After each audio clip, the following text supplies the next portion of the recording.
Shalom, selamat pagi Bapak Ibu Saudara sekalian dimanapun Anda berada. Saya percaya Tuhan memberkati kita semua dan kita siap untuk memuji menyembah Tuhan.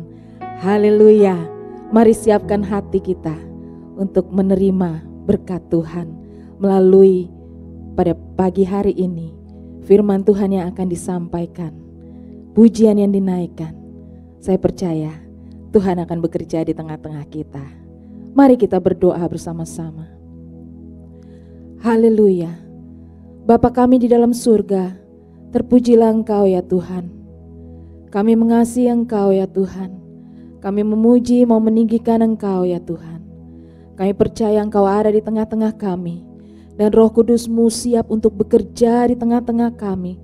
Memberkati, memberikan kuasa kepada setiap anak-anak-Mu ya Tuhan. Untuk memberitakan Injil-Mu ya Tuhan. Terpujilah nama-Mu ya Tuhan. Kami siap menyembah Engkau. Di dalam nama Tuhan Yesus. Haleluya. Amin. Amin. Roh Kudus telah dicurahkan di tengah-tengah kita. Mari, pakailah kuasa yang diberikan kepada kita semua untuk melakukan, menyebarkan kebenaran firman Tuhan. Haleluya. Roh Allah yang hidup penuhiku.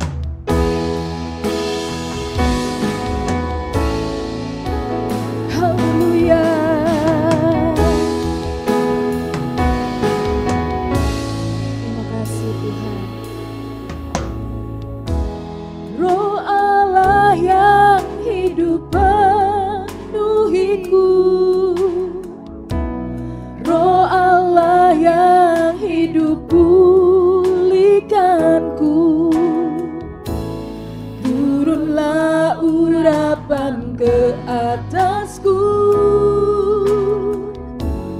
membangkitkan kuasa-Mu.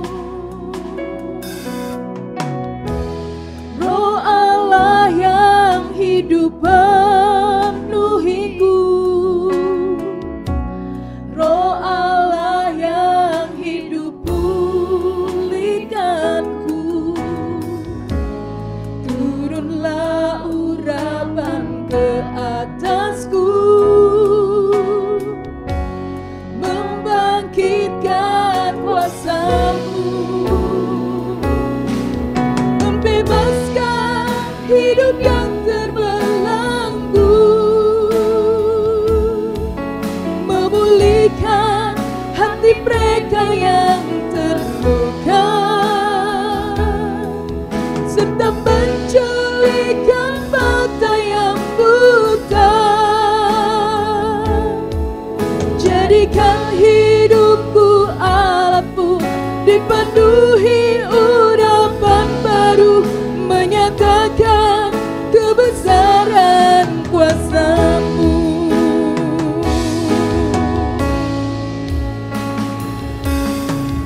Haleluya. Roh Allah yang hidup penuhi kami ya Tuhan. Roh Allah yang hidup penuhiku, Roh Allah yang hidup pulihkanku.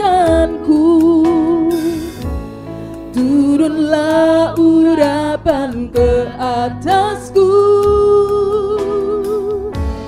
membangkitkan kuasa-Mu, membebaskan hidup yang terbelenggu,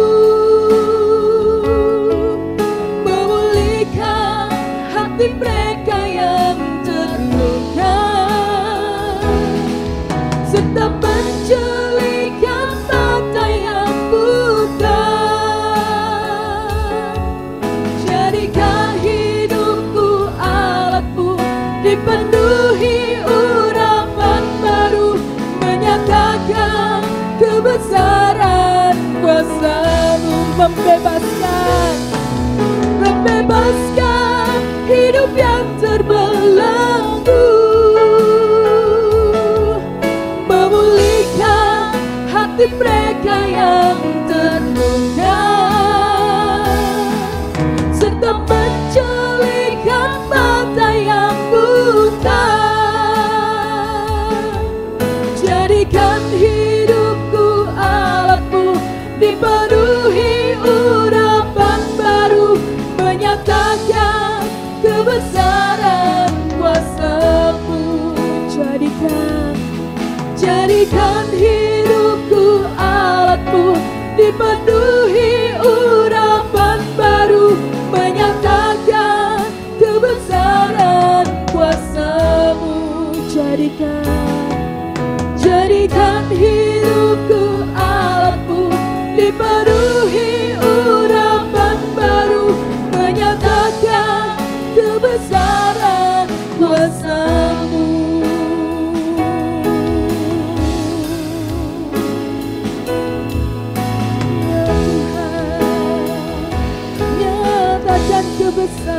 kuasa-Mu ya Tuhan.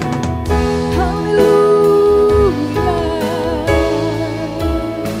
Roh Kudus, Roh Kudus, penuhi setiap umat-Mu. Melawat, menyembuhkan ya Tuhan, memulihkan ya Tuhan. Haleluya, haleluya, haleluya. Haleluya. Membebaskan hidup yang terbelenggu, memulihkan hati mereka yang terluka, serta menjalikan mata yang buta. Jadikan hidupku alat-Mu, dipenuhi urapan baru, menyatakan kebesaran kuasa-Mu. Membebaskan, membebaskan hidup yang terbelenggu, memulihkan. Haleluya. Amin Tuhan, amin Tuhan. Serta menjalikan mata yang buta. Jadikan hidupku alat-Mu, dipenuhi urapan baru, menyatakan kebesaran kuasa-Mu. Jadikan hidupku alat-Mu, dipenuhi urapan baru, menyatakan kebesaran kuasa-Mu.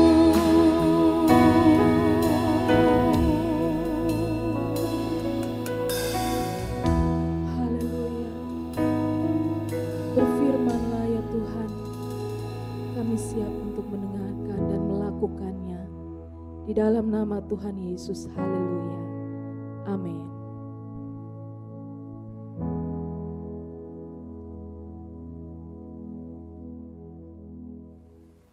Shalom Bapak Ibu Saudara sekalian, sidang jemaat yang diberkati oleh Tuhan. Bagaimana kabarnya? Semoga semuanya sehat dan dilindungi oleh Tuhan. Sebelum kita mendengar firman Tuhan, mari kita berdoa.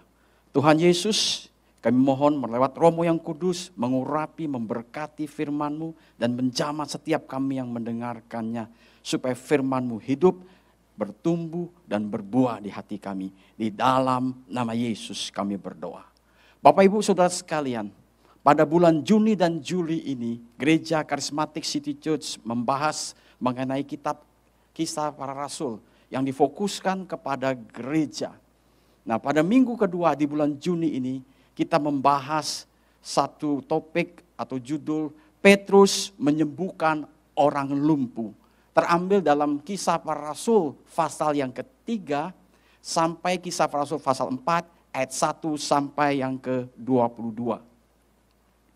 Bapak Ibu Saudara sekalian perlu memahami bahwa peristiwa ini di mana Petrus menyembuhkan orang lumpuh terjadi setelah mereka dipenuhi oleh Roh Kudus, dibaptis oleh Roh Kudus, dan diurapi oleh Roh Kudus. Dari topik bahasan kita pada saat ini, maka ada 3 hal yang ingin saya soroti. Yang pertama adalah, masih berlangsungkah pekerjaan adikodrati atau karya Roh Kudus yang berupa kesembuhan ilahi, pengusiran setan, dan mujizat. Yang kedua, kita perlu menyoroti yaitu Roh Kudus berkuasa mentransformasi. Dan yang ketiga, Roh Kudus berkuasa mengubah ordinary people atau orang biasa menjadi extraordinary people atau orang yang luar biasa. Bahasan yang pertama yaitu masih berlangsungkah pekerjaan adikodrati oleh Roh Kudus yang berupa kesembuhan ilahi, pengusiran setan, dan mujizat. Mengapa pertanyaan ini penting? Karena kalau kita bisa menjawab pertanyaan ini dengan baik, maka itu akan memantapkan kita, meyakinkan kita untuk berharap kepada perkara-perkara yang besar yang bersifat perkara adikodrati yang dari Tuhan. Dan bagi kita yang ragu-ragu, kiranya melalui pembahasan firman Tuhan menjadi semakin mantap. Perlu kita semua ketahui dan sadari bahwa Alkitab yang Bapak Ibu Saudara pegang, baik itu dari perjanjian lama sampai perjanjian baru, dipenuhi dengan nuansa pekerjaan Allah yang ajaib atau mujizat. Katakan saja salah satu contoh di perjanjian lama, yaitu di Keluaran pasal 16, di mana Allah memelihara bangsa Israel ketika mereka berada di padang pasir. Allah mengirimkan mana kepada mereka. Pada waktu itu kurang lebih bangsa Israel ada 3 juta lebih. Bapak Ibu Saudara bisa bayangkan kalau satu orang menerima mana, katakan saja 2 kilo. Dan dengan 3 juta orang berarti ada 6 juta. Kalau itu dijadikan ton berarti ada 60 ton. Bagaimana kalau 1 minggu berapa ton? Bagaimana kalau 1 bulan? Bagaimana kalau setahun? Alkitab mencatat Allah memelihara mereka selama 40 tahun. Bukankah ini perbuatan ajaib? Ini perbuatan Allah yang hebat dan heran. Itulah Allah Bapak Ibu Saudara dan saya. Di dalam perjanjian baru dicatat di dalam Yohanes pasal 2 ayat 1 sampai 11 di mana Yesus mengubah air menjadi anggur. Dan ini adalah peristiwa mujizat. Kenapa dikatakan mujizat? Dimanapun ketika orang ingin mengambil atau membuat wine atau jus anggur, maka mereka membutuhkan anggur. Tetapi Yesus hanya membutuhkan air. Dan air itu berubah menjadi anggur. Dan ini adalah peristiwa yang ajaib. Adikodrati yang dari Tuhan. Apa sih tujuan dari perbuatan Tuhan yang supranatural, mujizat ini? Tidak lain, yang pertama untuk membuktikan bahwa Ia adalah Allah. Untuk menegaskan atau memberi keyakinan kepada umat Tuhan. Dan juga merupakan peluang penginjilan. Dan salah satu wujud daripada belas kasihan Tuhan kepada manusia. Pembuktian bahwa pekerjaan adikodrati dari Roh Kudus seperti kesembuhan ilahi, pengusiran setan dan mujizat itu masih berlangsung. Maka ada 2 hal yang ingin saya pakai untuk menguji tersebut, yaitu firman Tuhan dan yang disebut dengan timeline of event. Firman Tuhan katakan di dalam Kisah Para Rasul pasal 1 ayat yang ke-8, tetapi kamu akan menerima kuasa kalau Roh Kudus turun ke atasmu, kan kamu akan menjadi saksiku di Yerusalem, di seluruh Yudea, Samaria, dan sampai ke ujung bumi. Dalam Yohanes 14 ayat 12 dikatakan, aku berkata kepadamu, sesungguhnya barang siapa percaya kepadaku, ia akan melakukan juga pekerjaan-pekerjaan yang aku lakukan. Bukan, bahkan pekerjaan yang lebih besar, sebab aku pergi kepada Bapa. Ibrani pasal 13 8 dikatakan, Yesus Kristus tetap sama, baik kemarin maupun hari ini dan sampai selama-lamanya. Nah, sekarang kita uji dengan timeline of event. Perlu kita pahami bahwa peristiwa atau zaman rasul-rasul itu berlangsung cuma 70 tahun. Yaitu dari 100 Masehi sampai tahun 30. Tapi pertanyaannya adalah apakah pekerjaan daripada mujizat, kesembuhan ilahi, pengusiran setan itu berhenti? Maka kita lihat waktu yang dikatakan oleh seorang bapak gereja bernama Agustin. Di tahun 354 sampai 430, ia mengakui adanya tanda dan mujizat. Masa reformasi dan modern oleh Martin Luther tahun 1483, 1546, dan John Wesley tahun 1703, 1791 mengakui tanda dan mujizat. Dan peristiwa revival di Azusa Street oleh William Seymour dan Charles Parham tahun 1906. Dan kita loncat di tahun 1965, yaitu terjadi di Indonesia pada waktu itu sebelum berpisah di Timur-Timur, di daerah yang bernama Soe oleh seorang hamba Tuhan oleh Mertari. Di situ terjadi mujizat demi mujizat. Di dalam bukunya Like a Mighty Wind di halaman 40. Dari dua hal ini membuktikan bahwa Roh Kudus sampai saat ini masih berkarya dengan caranya yang ajaib. Apa yang disebut dengan kesembuhan ilahi, pengusiran setan, dan mujizat. Dan ini kabar gembira bagi kita semua. Hal yang kedua yang perlu kita soroti adalah Roh Kudus berkuasa mentransformasi. Apa sih yang dimaksud dengan transformasi? Transformasi menurut Kamus Besar Bahasa Indonesia adalah satu perubahan atau mengubah. Mengubah apa? Mengubah sifat, mengubah bentuk, mengubah rupa, mengubah fungsi. Dan sekarang mari kita melihat bagaimana Petrus sebelum ia mengalami transformasi oleh kuasa Roh Kudus. Kita tahu dan dari Alkitab mencatat bahwa Petrus ada seorang pribadi yang lemah, pribadi yang labil, dia cepat bereaksi, tetapi kadang tanpa pikir panjang. Bahkan Alkitab mencatat Petrus menyangkal 3 kali. Dia pernah berkata bahwa semua boleh meninggalkan Engkau Tuhan, tapi aku mau tetap setia, aku mau berdiri teguh. Alkitab membuktikan belum ada satu hari ia telah menyangkal Tuhan. 3 kali. Dan ini tragis. Kenapa disebut tragis? Karena Petrus adalah salah satu murid Tuhan yang utama. Ketika Yesus diadili di depan Kayafas, imam besar, Petrus mengikutinya dari jauh, mengawasinya apa yang terjadi. Tetapi apa yang terjadi ketika ia mengikuti Yesus dan mengawasinya? Tiba-tiba ada seorang hamba perempuan datang dan berkata, kamu juga adalah murid orang tersebut. Dia berkata, aku tidak kenal orang itu. Petrus takut, Petrus gugup. Dia mengatakan itu karena ia takut dihukum. Ia takut mengalami seperti Kristus Yesus. Itu sebab ia berkata, aku tidak mengenal.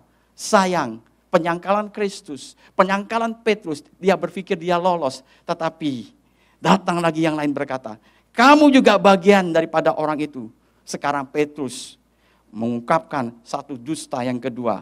Aku bersumpah bahwa aku tidak kenal orang tersebut. Dan beberapa waktu kemudian, orang lain lagi datang. Engkau salah satu murid orang tersebut. Petrus sekarang berdiri dan berkata, dia mengutuki dirinya dan berkata, aku tidak kenal orang tersebut. Dan pada waktu itu berkokoklah ayam 3 kali.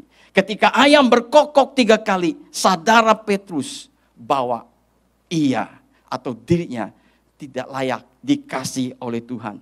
Dia tidak punya kualitas yang diperlukan untuk melayani Tuhan. Dia tidak punya keberanian, ketulusan, keteguhan hati untuk bersandar pada kebenaran. Sedikit ancaman saja, Petrus telah mundur. Ternyata Petrus seorang yang takut atau penakut. Tetapi puji Tuhan, kita mempunyai Allah yang hidup, Allah yang baik. Jauh sebelum Petrus menyangkal Yesus. Tapi Yesus sudah berdoa bagi dia. Di dalam Lukas pasal 22 ayat 32 dikatakan, Petrus, aku berdoa untuk engkau. Tetapi kalau engkau sudah sadar, kuatkan dan teguhkan temanmu yang lain. Kita bersyukur mempunyai Allah yang baik demikian. Bapak Ibu Saudara sekalian, bahwa kita juga sama lemahnya seperti Petrus. Kita tidak lebih baik dari orang lain atau dari siapapun. Alasan membuat kita menjadi kuat karena anugerah Allah dan kita mengalami transformasi oleh Roh Kudus di dalam kehidupan kita. Oleh sebab itu, mari kita peka akan kehidupan kita. Di mana bagian-bagian kita merasa bahwa lemah, kurang. Kita minta Tuhan campur tangan dan memperbaruinya. Dan apa yang terjadi ketika Petrus mengalami transformasi? Petrus yang tadinya takut dengan seorang hamba perempuan. Petrus yang tadinya takut dengan para pemimpin agama. Sekarang ia dengan penuh keberanian. Ia berani berkata dengan tegas. Ia berani berkata untuk kemuliaan Tuhan. Saudara perhatikan dalam Kisah Para Rasul pasal 4 ayat 19. Ketika Petrus dan Yohanes dilarang untuk terus mengajar tentang nama Yesus. Apa yang mereka katakan? Silakan kamu putuskan sendiri mana yang benar di hadapan Allah. Taat kepada kamu atau taat kepada Allah. Ketika dia ditransformasikan, Petrus tidak lagi memikirkan kehidupannya sendiri, tetapi Petrus mulai mengalami hatinya untuk terus mengasihi Tuhan. Mulai di dalam dirinya bergelora untuk bersaksi bagi Tuhan. Jadi jelas bagi kita, Bapak Ibu Saudara sekalian, bahwa Roh Kudus telah mentransformasi Petrus yang tadinya bimbang, yang tadinya labil, yang tadinya tidak percaya, yang tadinya takut, sekarang telah menjadi pribadi yang dapat diandalkan bagi kemuliaan Tuhan. Kita semua yang sedang mengikuti ibadah online ini, bahwa Roh Kudus juga berkuasa dan mau mentransformasi, mengubah kehidupan kita semua dari kebiasaan-kebiasaan yang tidak berkenan kepadanya. Sehingga kita semua menjadi pribadi yang berkenan dan berkemenangan bagi Dia. Kuasa Roh Kudus tidak hanya mentransformasi atau mengubah kehidupan secara pribadi, tetapi kuasa Roh Kudus berkuasa mentransformasi keluarga kita, pekerjaan kita, bisnis kita, bahkan bangsa ini. Oleh sebab itu, untuk mengalami transformasi, maka diperlukan satu kerendahan hati, kejujuran datang kepada Allah dengan iman, dengan sungguh kepada Yesus. Hal yang ketiga yang perlu kita soroti adalah Roh Kudus berkuasa mengubah ordinary people atau orang biasa menjadi extraordinary people atau menjadi orang yang luar biasa. Di depan bait Allah ada orang lumpuh. Menjadi kebiasaan bagi orang Yahudi pada waktu itu untuk mereka datang ke bait Allah untuk berdoa. Ketika Petrus dan Yohanes menuju ke bait Allah, mereka menjumpai ada seorang lumpuh yang ditaruh di depan bait Allah. Sehingga orang yang keluar masuk bait Allah dapat melihatnya. Tujuan daripada orang lumpuh berada di situ adalah untuk meminta belas kasihan atau sedekah. Tetapi ketika mereka melihat Petrus dan Yohanes, terjadi satu perubahan. Berapa lama sih orang lumpuh itu sudah menjadi lumpuh? Alkitab mencatat sudah 40 tahun lamanya ia menderita lumpuh. Saya coba menyelami keberadaan orang lumpuh itu. Mungkin orang lumpuh itu berpikir, saya tidak lagi mempunyai masa depan suram. Dan masa depan saya menakutkan karena saya sudah lumpuh 40 tahun tidak bisa berjalan.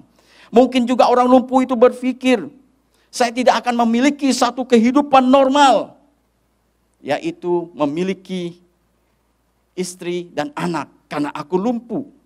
Mungkin saja terlintas di dalam hati orang lumpuh ini, lebih baik kalau begini terus saya bunuh diri saja.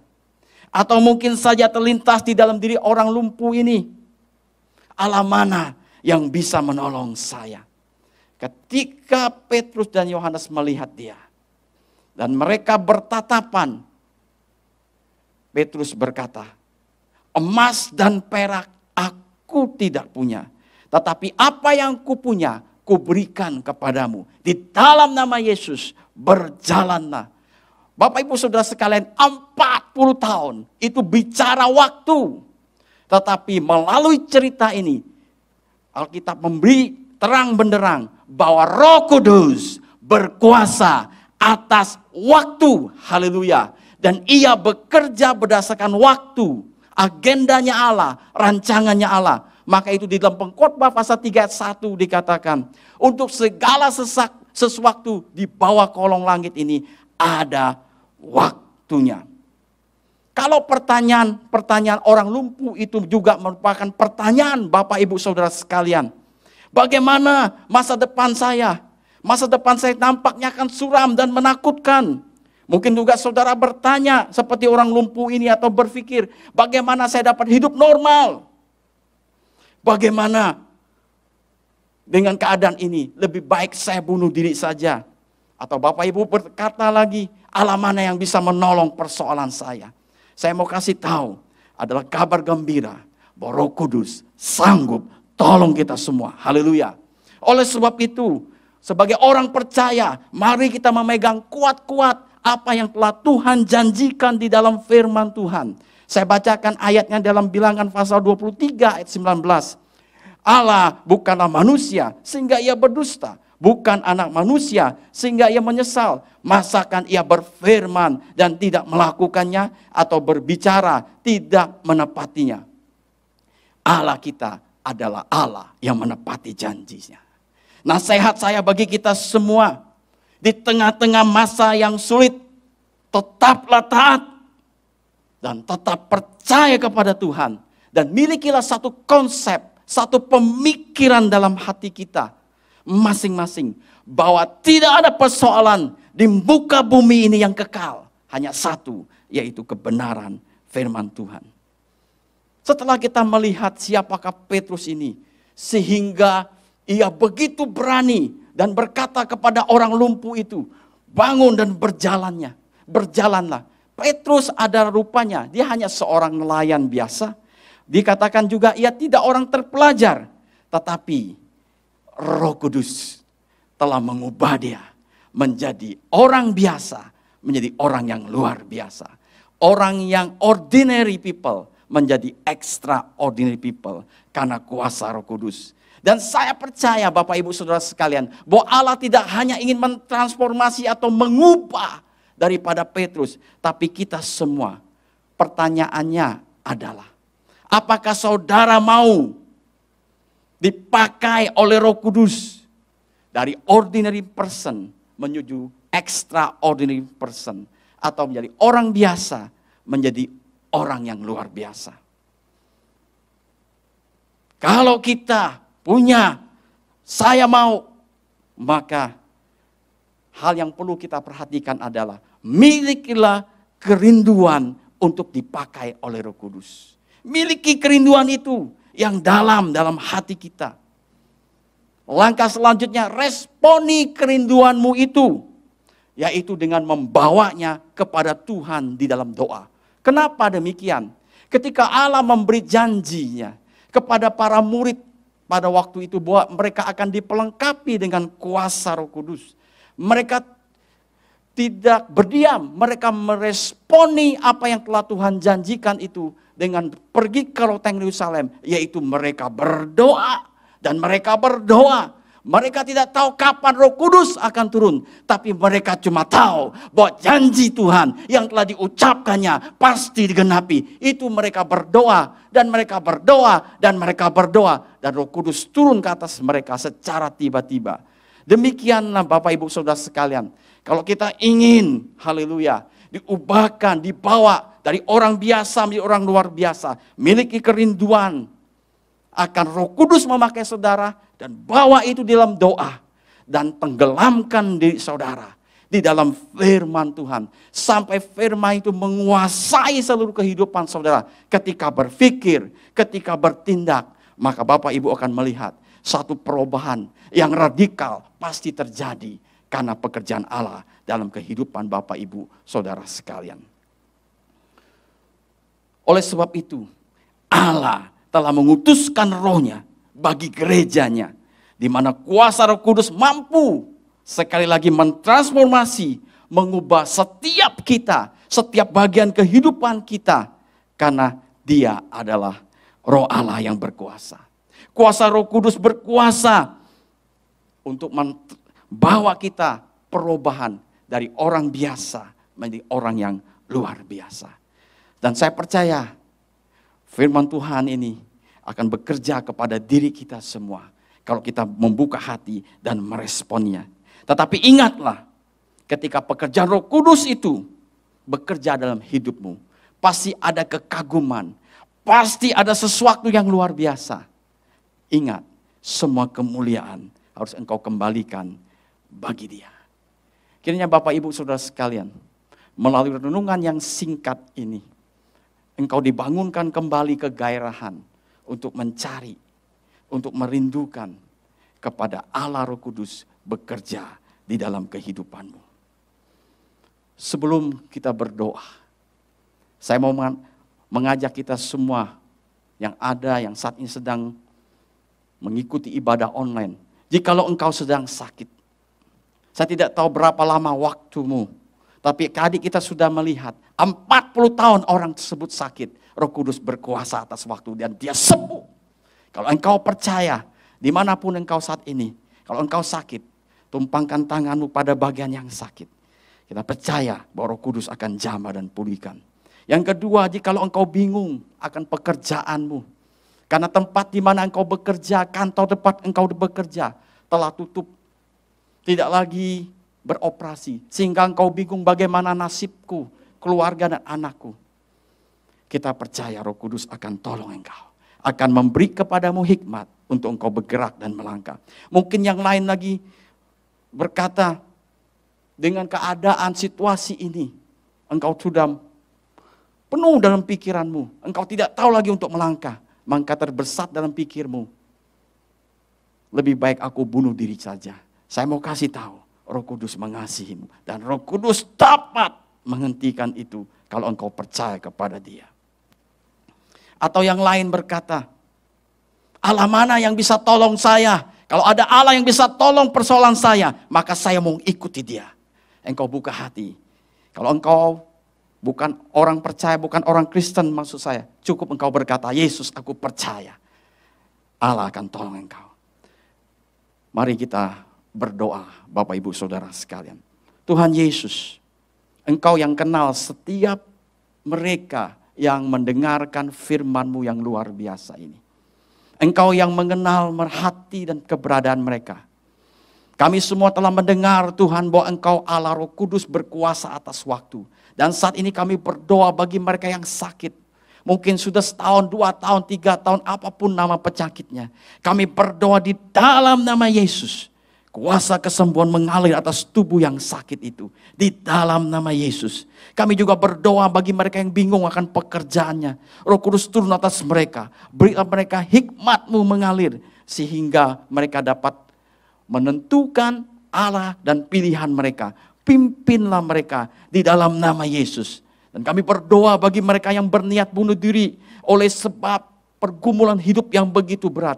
Tuhan kasihani mereka. Di dalam nama Yesus, Roh Kudus nyatakan diri-Mu. Lepaskan keinginan bunuh diri itu atas pribadi tersebut di dalam nama Yesus.